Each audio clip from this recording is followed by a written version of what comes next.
గత 10 సంవత్సరాలుగా భవన నిర్మాణ కార్మికుల సమస్యలను ప్రభుత్వం పట్టించుకోవడం లేదని ఆదిలాబాద్ భవన నిర్మాణ కార్మిక సంఘం నాయకులు జగదీశ్వర్ రెడ్డి అన్నారు. ఆదివారం ఆయన పలువురు కార్మిక సంఘ నాయకులతో కలిసి పట్టణంలోని సంఘ భవనంలో జరిగిన సమావేశంలో పాల్గొన్నారు. కార్మికుల సంక్షేమాన్ని కార్మిక శాఖ గాలి కుదిలేసిందని ఆరోపించారు.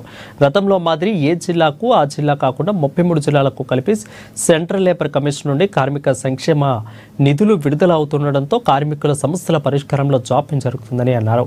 ఈ విషయాన్ని ప్రభుత్వం దృష్టికి తీసుకెళ్లేందుకు సమావేశాన్ని ఏర్పాటు చేసినట్లు తెలిపారు.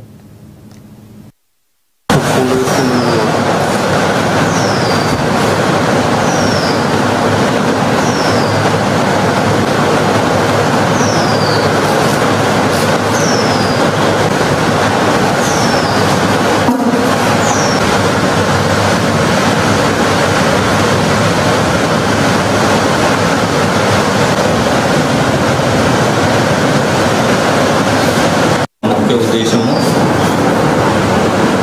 గత 10 సంవత్సరాల నుంచి భవన నిర్మాణ కార్మికులు ఎదుర్కొంటున్న అనేక సమస్యలు ప్రభుత్వం దృష్టికి తీసుకెళ్లాలనే ఒక సంకల్పంతో ఈరోజు సమావేశం జరగడం,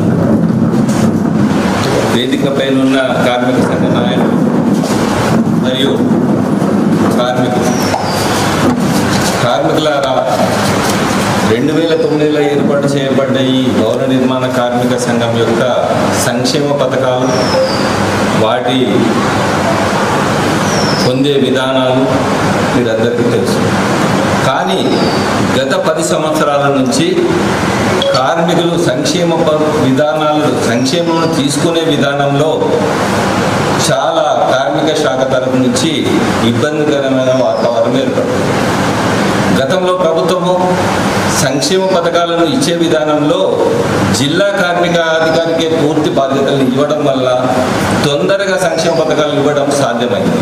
కానీ దాదాపు 7-8 సంవత్సరాల నుంచి సంక్షేమ పథకాలని 33 జిల్లాలకు ఒకే ఆఫీస్ నుంచి, central commissioner of labour office నుంచి ద్వారా ఒకే బ్యాంకు నుంచి పేమెంట్ చేయడం వల్ల కార్మికులు అనేక కష్టాలను అనుభవిస్తున్నారు. ఒక్కొక్కళ్ళ క్లెయిమ్ సంవత్సరమైనా పూర్తిగా వస్తలేదు. చాలామంది ఇబ్బందులు ఉన్నారు. ఎవ్వరికి డబ్బులు అందుతలేవు, సరిగా ఎప్పుడు వస్తుందో కూడా తెలియదు. మా జిల్లా ఆఫీస్కి పోయి పడితే వాళ్ళకు కూడా తెలియదు. ఎందుకంటే అంత